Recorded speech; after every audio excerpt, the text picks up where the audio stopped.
내일 오후부터 모레까지 이틀간 영동 지역에는 30에서 60mm의 제법 많은 봄비가 내려 산불 위험이 완화될 전망입니다. 코로나19 방역 수칙을 어기는 사례가 적지 않습니다. 감염 확산을 막기 위해서는 철저한 방역 수칙 준수가 필요합니다. 어제부터 코로나19 확진자 재난 문자 송출이 중단됐는데 반응은 엇갈리고 있습니다. 산불 발생 위험이 높은 강원도 농촌마을에 비상 소화 장치가 설치되고 있습니다. 주민들의 초기 진화가 중요하기 때문입니다. 안녕하십니까. 뉴스데스크 강원입니다. 절기상 청명과 한식으로 이어지는 주말, 영동 지역에 제법 많은 봄비가 내릴 것으로 예상됩니다. 강원지방기상청은 내일 오전 영서 지역부터 비가 내리기 시작해 오후부터는 영동 지역에도 봄비가 올 것으로 예보했습니다. 이번 비는 모레 오후까지 이어지는데 예상 강수량은 30에서 60mm고 산간 지역에는 비가 눈으로 바뀌어 쌓이는 곳이 있겠습니다. 양양과 속초, 강릉, 동해에서 코로나19 확진자가 추가 발생했습니다.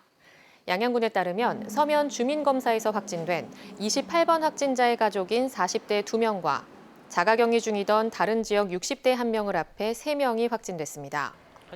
양양군은 확진자가 근무했던 양양군 농업기술센터를 임시 폐쇄하고 자녀 2명이 다니는 학교 학생들은 검사를 받도록 했습니다. 또 속초에서는 자가격리 해제 전 검사에서 3명, 자가격리 중 증상 발현으로 1명 등 4명이 확진됐습니다. 강릉에서는 체육시설 관련 3명이 확진됐고 동해에서도 격리자가 확진됐습니다. 오늘 0시 기준 도내 누적 확진자는 2,360명, 사망자는 47명입니다. 동해시에서 일반 음식점과 관련해 확산된 코로나19 사태가 진정 국면을 보이고 있습니다. 하지만 확진자가 발생했던 음식점이 출입자 명부를 제대로 작성하지 않았던 것으로 확인됐는데요. 감염 확산을 막기 위해서는 철저한 방역수칙 준수가 필요합니다. 김영호 기자가 보도합니다. 지난달 25일부터 연쇄 감염으로 40여 명의 코로나19 확진자가 발생한 동해시의 한 음식점입니다. 음식점 주인까지 확진됐는데 출입자 명부 작성이 부실했던 것으로 나타났습니다. 동해시는 해당 음식점에 150만 원의 과태료와 집합 금지 명령을 내릴 예정입니다. 방역수칙 위반으로 인한 피해가 큰 만큼 위반 행위에 대한 처벌 수위도 높은 상황입니다. 동해시에서 지난해 12월부터 현재까지 방역수칙을 위반해 처분을 받은 업소는 20여 곳에 달합니다.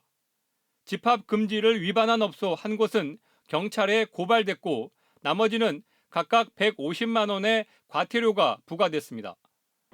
소상공인으로 받은 지원금은 회수되고 위반의 고의성이 확인되면 집합 금지 조치를 당해 영업도 못하고 피해 배상까지 해야 합니다. 출입자 명부 관리를 제대로 안 하시면은 누가 왔는지 그걸 몰라서 나중에 차후에 이제 확진자가 발생했을 때 역학조사 관계할 때 상당히 어려움이 많습니다. 한편 40대 남자와 여자가 각각 대량 확진자가 발생한 음식점을 방문했다고 거짓 신고해 선별 검사를 받고 이틀 동안 자가 격리됐다가 해제되는 소동도 벌어졌습니다. 허위 신고자들은 무료로 선별 검사를 받기 위해 거짓말을 한 것으로 드러났는데 동해시는 자가격리 생활지원 물품을 회수하고 관리 대상에서 제외시켰습니다. 그렇게 거짓말해서 하면 저희들이 그게 또 다른 조사를 하다 보면 행정력의 낭비도 오고 해서 역학조사에 상당히 어려움이 있습니다. 코로나19 확산세가 약해지면서 동해시에서 일주일 동안 시행됐던 사회적 거리두기 2단계 조치는 내일 0시부터 1.5단계로 내려갑니다. MBC 뉴스 김영호입니다. 재난문자 형식으로 제공되던 코로나19 관련 정보가 어제부터 중단됐습니다. 재난문자 피로감을 덜었다. 기본 정보를 제공받지 못해 아쉽다. 시민들의 반응은 엇갈리고 있습니다. 이병선 기자입니다. 원주시가 가장 최근에 보낸 재난문자입니다. 앞으로는 확진자가 발생했을 때 재난문자를 발송하지 않는다는 내용입니다. 실제로도 지금까지 더 이상의 코로나 관련 재난문자는 오지 않았습니다. 정부가 하루에도 여러 건의 재난문자를 접해야 하는 시민들의 피로감을 반영해 4월부터는 코로나19 재난문자를 최소화하기로 했기 때문입니다. 바뀐 지침에 따르면 확진자 발생 현황이나 동선, 지자체의 조치 계획, 마스크 착용이나 손 씻기 같은 보편적인 방역 수칙 등은 보내지 않게 됐고 심야 시간에도 송출하지 않습니다. 변경된 문자 발송 지침에 시민들의 반응은 엇갈리고 있습니다. 문자를 보고 즉각적으로 알 수 있었던 이점을 포기해야 하기 때문에 불편할 거라는 반응도 있고 그래도 알려주시면 아무래도 헤드폰은 자꾸 그냥 봐지니까 문자는 보내주시면. 그동안 문자가 유용했다는 입장도 있습니다. 제 주변에서 일어나는 일들을 제가 이렇게 빠르게 접할 수 있는 거니까 위험을 먼저 감지하고 그 지역에 나갈 수 있고. 반면 지나치게 많은 문자가 왔었다며 반기는 사람도 있습니다. 별 상관없을 것 같은데요. 왜냐면 도장 이렇게 들고 다니고 뉴스 듣고 너무 많이 하루는 많이 와서 어느 때는 그게 불편했어요. 정부는 지금까지 지자체의 재난 문자 대부분이 단순하게 환자가 발생한 상황을 알리는 데 할애됐다며 모든 발생을 알려야 할 필요성은 적다고 보고 있습니다. 중수본과 방대본의 브리핑 등이나 혹은 언론 등을 통해서 충분히 공지되고 있기 때문에 또 앞으로도 방문자가 확인되지 않는 대규모 집단 검사가 필요한 경우 등 재난 문자 본연의 역할은 더 강화해서 전달할 예정이라고 밝혔습니다. MBC 뉴스 이병선입니다. 산림이 많고 바람이 강한 강원도는 대형 산불이 빈번하게 발생하고 있습니다. 도소방본부가 주민들의 초기 진화를 통해 대형 산불을 막을 수 있도록 비상 소화 장치를 마을 곳곳에 설치하고 오늘 대응 훈련을 실시했습니다. 이용 기자입니다. 지난 2월 밤에 난 산불로 산림 6만 5천 제곱미터가 탔던 양양의 한 농촌 마을. 야산 인근에 비상 소화 장치가 설치됐습니다. 안에는 소방 호스가 말려 있고 옆에는 물을 공급하는 소화전이 있습니다. 산불이 난 상황을 가정해 마을 주민들이 소화 장치로 달려와 긴 소방 호스를 풀어서 가져갑니다. 여러 명이 호스를 잡고 산으로 다가가 물을 뿌립니다. 산불 초기에 주민들이 직접 불을 꺼 산불이 번지는 것을 막는 대규모 소방 훈련이 열렸습니다. 동해안 6개 시군에 새로 설치된 비상 소화 장치 530여 곳에서 주민 640여 명이 동시다발적으로 훈련에 참여했습니다. 그렇게 힘들진 않은 것 같아요. 예, 고령자들도 급하면은 집에서 활용을 쉽게 할 수 있을 것 같습니다. 이게 아주 좋은 시설입니다. 이게. 강원도 소방본부는 대형 산불 예방을 위해 주민들의 초기 진화 능력을 기를 수 있도록 70억 원을 들여 이 같은 비상 소화 장치를 산림 인접 마을 곳곳에 설치했습니다.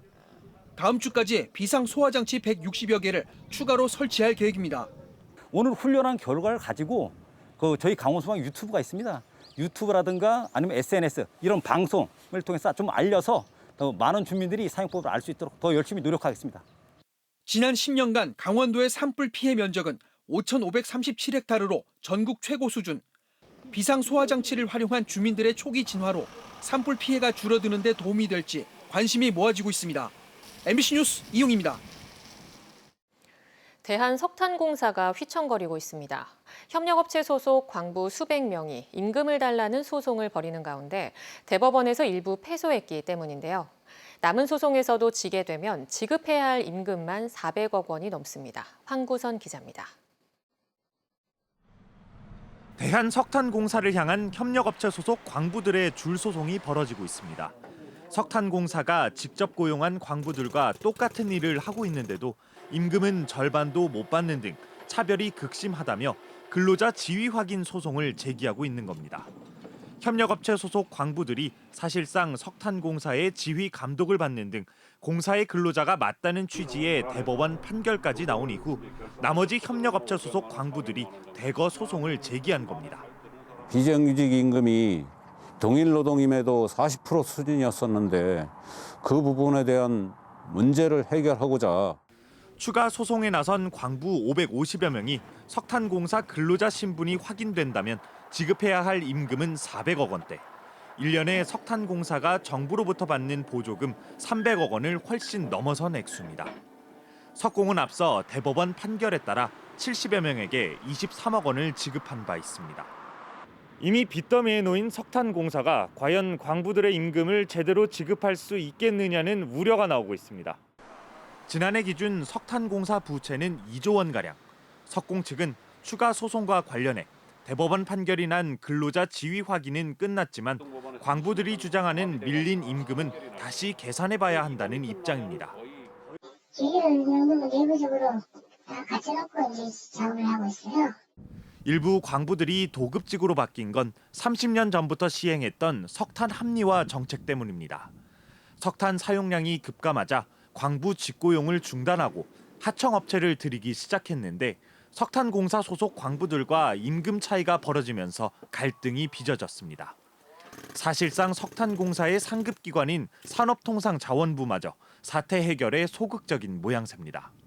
저희 지금 회의 중이 다른 회의가 바로 쓰셔서 수백억 원대의 임금 소송에 휘말린 석탄공사가 존폐 위기에 처했습니다. MBC 뉴스 황구선입니다.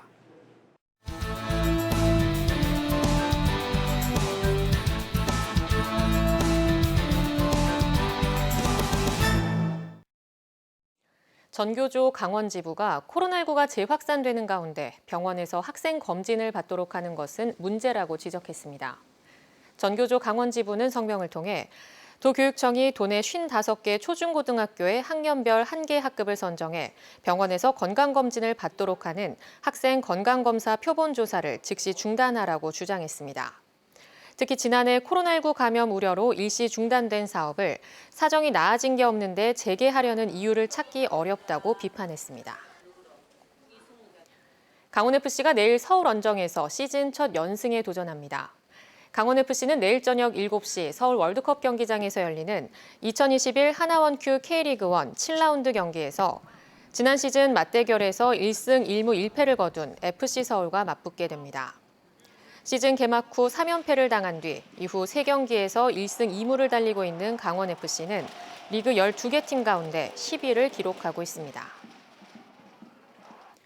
강원도 자치경찰위원회가 오늘 출범식을 갖고 자치경찰제 시행을 위한 본격적인 활동을 시작했습니다. 최문순 도지사는 초대 위원장으로 선정된 송승철 전 강원도립대학교 총장과 위원 6명에게 임명장을 전달했습니다. 자치경찰위원회는 7월 자치경찰제 전면 시행을 앞두고 경찰 공무원 인사 등 법정 사무 처리를 위한 기능을 갖추고 치안 서비스 확대 등의 각종 시책 사업과 지역 경찰을 위한 복지 지원 사업을 발굴할 계획입니다.